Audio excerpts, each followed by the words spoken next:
राजा ने दे दिया गुरु जी कि गुरु ने मुझसे बिना बातचीत किए अज्ञान तक मुझे सोए हुए को शाप दिया है, इसलिए इनका देह भी नष्ट हो जाएगा।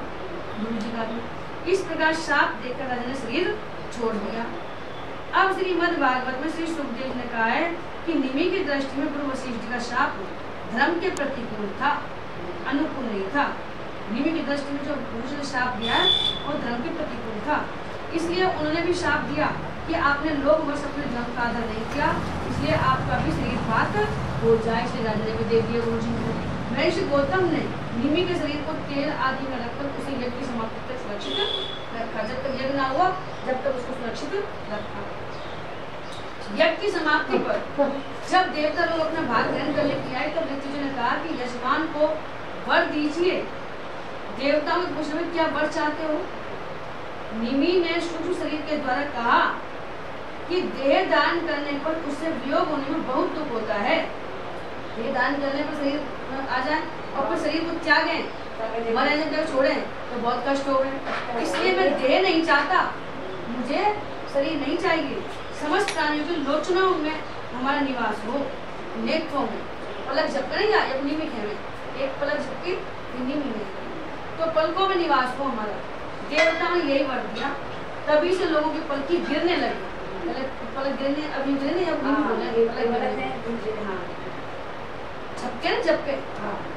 श्रीमद् भागवत में इस प्रकार वर्णित है कि सत्य याग की समाप्ति पर जब देवता आए तब मुनियों ने उनसे प्रार्थना की यदि आप प्रसन्न हैं तो राजा निमि का इसलिए पुनः जीवित होते। देवताओं ने एवं उसको कहा। तब निमि ने कहा मुझे देह का बंधन नहीं चाहिए। विचारशील मुनि लोग अपनी बुद्धि को पूर्ण रूप से भगवान में ही लगा देते हैं और उन्हीं के श्री चरण कमलों का भजन करते हैं। एक न एक दिन शरीर अवश्य छूटेगा, इसलिए तो छूटेगा। भय से इस भय से भीत होने के कारण वे इस शरीर का कभी संयोग ही नहीं चाहते, वे तो मुक्त ही होना चाहते हैं। अतः मैं अब दुख शोक और भय के मूल कारण इस शरीर को धारण करना नहीं चाहता। जैसे जल में मछली के लिए सर्वत्र मृत्यु के अवसर हैं, वैसे इस शरीर के लिए सब कहीं मृत्यु मृत्यु डरता ही है, कहीं जाना है कभी गिर ना जाए, कभी कुछ हो ना जाए, कहीं बस में जाना एक्सीडेंट हो जाए तो सब डरते रहते हैं।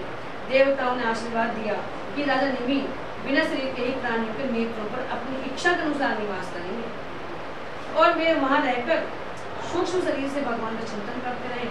पलक उठने और गिरने से उनके अस्तित्व का पता चलता रहेगा। इसके बाद महर्षि ने यह सोचा कि राजा के न रहने पर लोगों में अराजकता फैल जाएगी। निमि के शरीर का मंथन किया, उस मंथन से एक कुमार उत्पन्न हुआ। निमि के शरीर से मंथन करो, अपने मंथन से उजावा कढ़ाई में डाल के काट कमा में और मंथन करने से तो एक पुत्र का जन्म हुआ। कुमार का जन्म लेने के कारण उसका नाम जनक हुआ। विदेश से उत्पन्न होने के कारण वैदेह और मंथन से उत्पन्न होने के कारण इनका नाम मिथिल हुआ। जनक जी का 3 नाम है और भी नाम होगा, पर विदेह, जनक और मिथिल, क्योंकि उसी ने मिथिलापुरी बसाई। यथा जन्मना जनक सो अभूत वैदेह अस्तु विदेह मिथिलो मथनाथ जातो मिथिला ये निर्मिता। इस वंश के सभी राजा आत्मविद्याश्रयी अर्थात ब्रह्मनिष्ठ होते आए हैं। ब्रह्म का ज्ञान होता है, हम सबको भगवान में लगे रहते हैं भक्ति में। मुनियों के आशीर्वाद से वंश सदा से योगी, ज्ञानी और भक्त रहा है। इसी कुल में श्री शीर्ध्वज जनक के यहाँ आदिशक्ति श्री सीता जी ने अवतार लिया था। इसी कुल में श्री शीर्ध्वज जनक जो थे उनके यहाँ आदिशक्ति सीता जी ने अवतार लिया था। अब श्री भरद्वाज जी, ये आंगिरस गोत्रीय उत्तथ्य ऋषि की स्त्री ममता की तरफ से उत्तथ्य के भाई बृहस्पति के वीर्य से उत्पन्न हुए थे। भरद्वाज ये मंत्र दृष्टा वैदिक ऋषि हैं। श्री मद् भागवत में श्री भरद्वाज जी की उत्पत्ति इस प्रकार है कि एक बार बृहस्पति जी ने अपने भाई उत्तथ्य की गर्भवती पत्नी से मैथुन करना चाहा। बृहस्पति जी ने उत्तथ्य बृहस्पति जो भाई है तो उनकी पत्नी उत्तथ्य की पत्नी से मैथुन करना चाहा। उस समय गर्भ में जो बालक था उसने मना किया। पहले कैसा गर्भ में जो बालक बोल दो उचित नहीं, किंतु बृहस्पति ने उसकी बात पर ध्यान नहीं दिया, बल्कि उसे तू अंधा हो जा यह शाप देकर बर्थ पर गर्भाधान कर दिया। गर्भ में जो बालक को बोलो कि भाई बच्चा है तो उन्हें भी तू अंधा हो जा, हाँ, और बर्थ पर गर्भाधान कर दिया। उतथ्य की पत्नी ममता इस बात से डर गई कि कहीं मेरे पति मेरा त्याग नहीं कर लगे, पता पड़ जाए वो भी ऐसे गलत काम करें तो मैं त्याग करूंगा। इसलिए उसने बृहस्पति जी के द्वारा होने वाले लड़के को त्याग देना चाहा। बृहस्पति जी के द्वारा होने लड़कों को त्याग देना चाहा। उस समय देवताओं ने गर्भस्थ शिशु के नाम का निर्वचन करते हुए कहा, बृहस्पति कहते हैं कि अरे मुड़े, यह मेरा औरस है और मेरे भाई का क्षेत्रज। इस प्रकार दोनों का पुत्र ध्वज है। भरद्वाज को ऐसे वो मेरे तो क्षेत्रज है और उनको औरस पुत्र है, इसलिए ये ध्वज है, दो का है ये, इसलिए तो डर मत, इसका भरण पोषण कर सकते। इस पर ममता ने कहा, बृहस्पति यह मेरे पति का नहीं, हम दोनों का ही पुत्र है। बृहस्पति का और ममता का, ये मेरे पति का नहीं है, इसलिए तुम इसका भरण पोषण करो। इस प्रकार आपस में विवाद करते हुए माता पिता दोनों ही इसको छोड़कर चले। इसलिए इस बालक का नाम भरद्वाज हुआ। हाँ, इस प्रकार भरद्वाज ऋषि हुए ना, ये हम किसी को भरद्वाज ना मूढ़े भरद्वाज में हम भरद्वाज बृहस्पति या तो यदुक्त्वा पितरो भरद्वाज वयम। माता पिता के छोड़कर चले जाने पर मरुदगण उस बालक को उठाकर ले गए और पालन पोषण किया। जब दुष्यंत पुत्र भरत ने पुत्र कामना से मरुत्सोम यज्ञ किया तब मरुदगण ने प्रसन्न होकर भरद्वाज को उनके सुपुर्द कर दिया। ये संसार से उपरत होकर तीर्थराज प्रयाग में निवास करते थे। इनका परिचय देते हुए श्री मध्य गोस्वामी तुलसीदास जी कहते हैं कि भरद्वाज मुनि बसे प्रयागा, तिन्हीं राम पर अति अनुरागा। भरद्वाज जी जो प्रयाग में बसते हैं वो राम को अति प्रिय है। तापस संगम दया निधाना, परमारथ पद परम सुजाना। वनवास के समय श्री राम जी एक रात्रि इनके आश्रम में निवास किया। भगवान राम ने जब वनवास में गए, चित्रकूट में वहां गए, उन्होंने भरद्वाज जी के आश्रम में एक रात बिताई। श्री राम भरद्वाज मिलन का बड़ा ही मधुर वर्णन श्री रामचरितमानस में मिलता है। यथा तब प्रभु भरद्वाज पही आए, करत दांडवत मुनि उर लाए। मुनि मन मोद ने कछु कही जाई, ब्रह्मानंद राशि जनु पाई। कुशल प्रश्नोपरांत मुनि ने प्रेम पूर्वक षोडशोपचार विधि से श्री राम का पूजन किया और अमृत सदृश मधुर कंद मूल फल अर्पण किया। मुनि के द्वारा अर्पित फल फूलों को पाकर सुख सागर श्री राम जी सुखी हुए और विश्राम धाम का श्रम दूर हो गया। तत्पश्चात भरद्वाज ने अपने मृदु वचन उचारे, आजु सफल तप तीरथ त्यागु, आजु सफल जप जोग विरागु, सफल सकल सुभि साधन साधु, राम तुम्हि अवलोकत आजु, लाभ अवधि सुख अवधि न दूजी, तुमरे दरस आस सब पूजी। अब करी कृपा देहु बर एहु, निज पद सर सिज सहज सने। करम वचन मन छाड़ चल, जब लगे जन तुम्हार, तब लगी सुख सपने नहीं किए कोटि उपचार। सबका भला करो भगवान, मैं सब पर दया करो। मुनि के प्रेम से संतप्त श्री राम ने श्री मुख से मुनि का सुयश बखान किया। यथा तब रघुवर मुनि सुजस सुहावा, कोटि बात कही सबई सुना। सो बड़ सो सब गुण गण गेहु, जेहि मुनि तुम आदर देहु। इस प्रकार मुनि रघुवीर परस्पर ने वही वचन अगोचर सुख अनुमय। मुनि रघुवीर परस पर न वही, वचन अगोचर सुख अनुभवहि। परमार्थ पथ परम सुजान महर्षि भरद्वाज जी से रघुनाथ जी ने जाने का मार्ग पूछा। मुनि ने बड़ा ही भावपूर्ण कर दिया।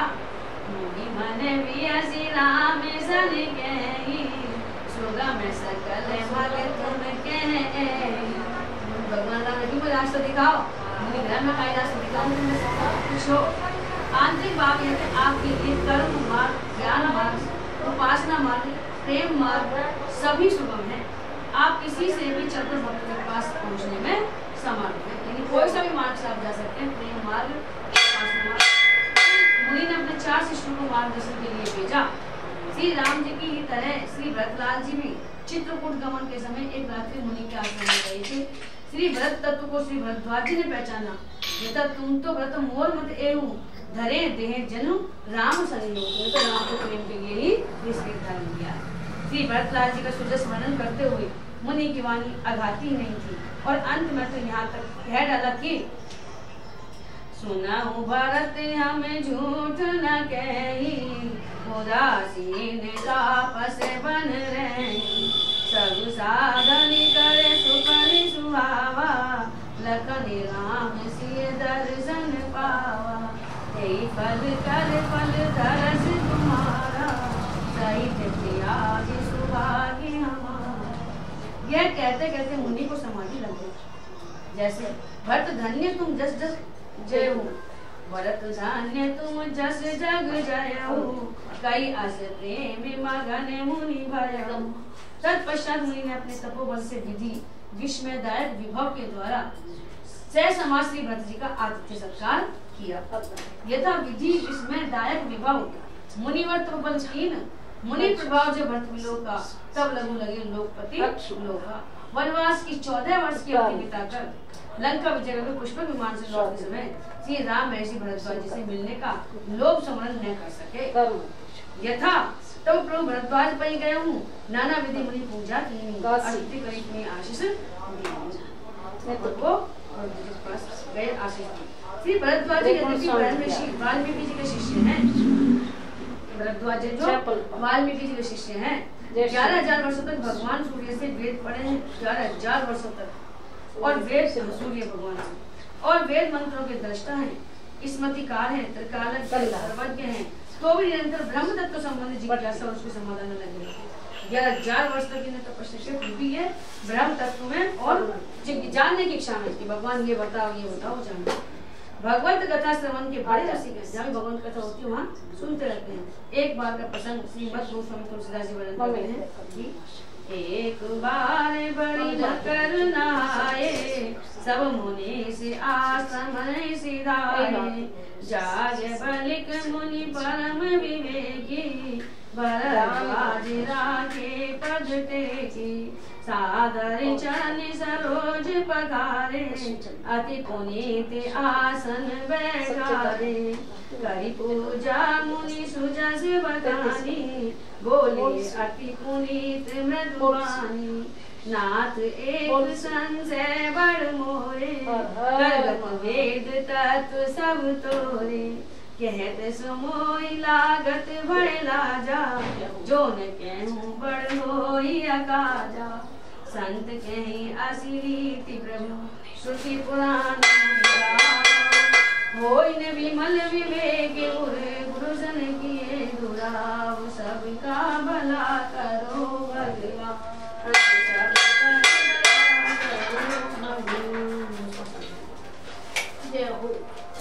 मुनि की इस प्रभु श्री राम की अपर जाई जपत त्रिपुरार, सत्य राम सर्वज्ञ तुम कहु विवेक विचार, सबका भला करो भगवान, सब पर दया।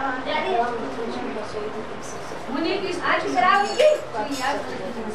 और उनकी तरफ से जिज्ञासा भी पूरी भूले मुस्कानी, तुम्हें वृत्ति रघुपति प्रभुताई, राम भगत तुम मन ग्रमवानी, चतुराई तुम्हारी मैं जानी, चाहु सुने राम गुण गुरा, कीन्हु प्रश्न मनहु अति मूढ़ा, काफी सुनहु सादर मन लाई, कहूँ राम की कथा सुहाई। श्री रामचरितमानस में श्री तुलसीदास जी इसी याज्ञवल्क्य के भरद्वाज संवाद से ही श्री रामचरित्र वर्णन का प्रारंभ करते हैं। बोलो श्यावर रामचंद्र भगवान की जय।